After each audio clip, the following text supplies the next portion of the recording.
So we're going to talk about some of the pearls and tips for providing a multi-source feedback debrief. Just a reminder, we're still dealing with the R2C2 model in which you are building a relationship, exploring reactions and reflections, confirming content, and coaching for change in the co-creation of an action plan.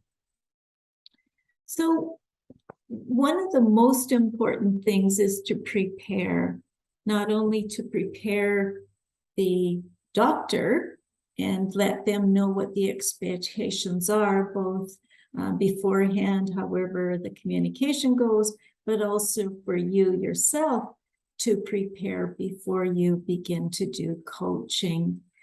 That really requires that you read the report. And of course, the first few that you do will be a bit slow, but they get easier and faster because you'll know the data, right? Think about areas that you might discuss and jot these down, right? Because that way you can draw on them as are necessary. The physician may well come up with a good slate of topics that the doctor wants to talk about, but it's helpful for you to have some things.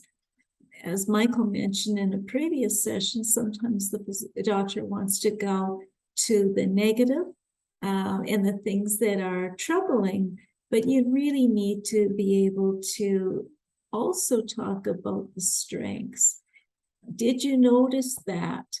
You know, is there anything that surprised you that was particularly good? When I looked at the report, I noticed this. So you're going to want to draw on those things. So jot down what you see are the strengths, but then also jot down concerns. If you're working with a trainee in particular, you really want to be attentive to issues of patient safety, issues of competence.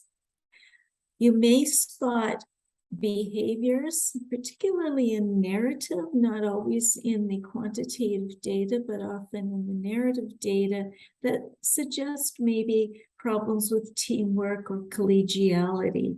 Sometimes nurses will say things like, I wish the doctor would let us do X, or the physician needs to trust the nurses to do Y.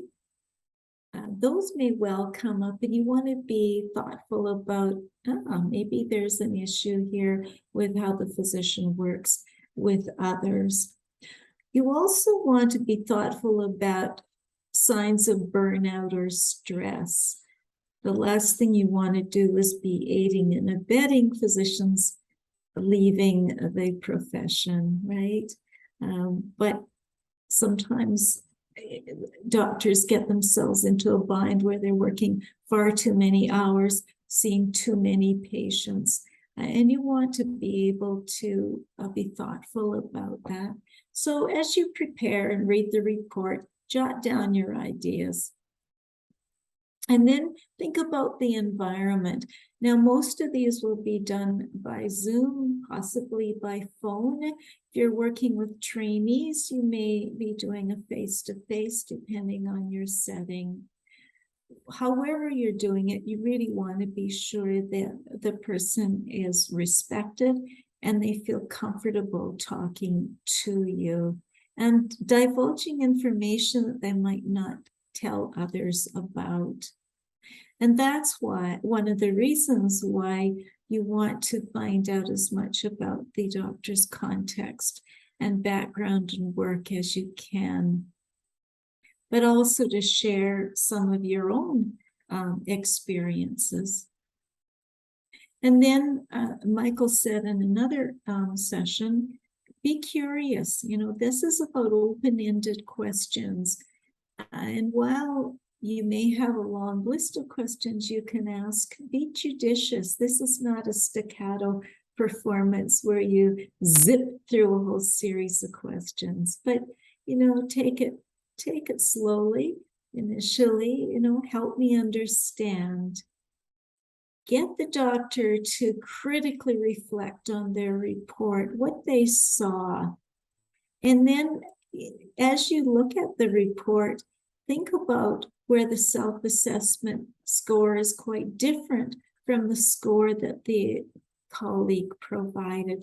That often will provide information. Look at the narrative. Is there something, are there threads in that seem to be coming from other physicians or non-MDs? And then be sure as you develop the action plan that it's feasible and actionable. And we talked about having SMART goals. Don't forget that you're trying to get their perspective, and you're trying to support them in self-assessment in a guided way. There may be differences of opinion. The doctor may feel strongly that the assessors, the raters, have provided erroneous or incorrect information. And that, again, is an opportunity to explore why they think the scores they got were the scores that they received.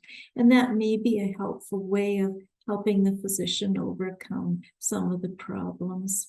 And then, that kind of gives you some of the ideas as you prepare for the session. And also at this point, you can see that there's lots of resources that you can access for multi-source feedback, R2C2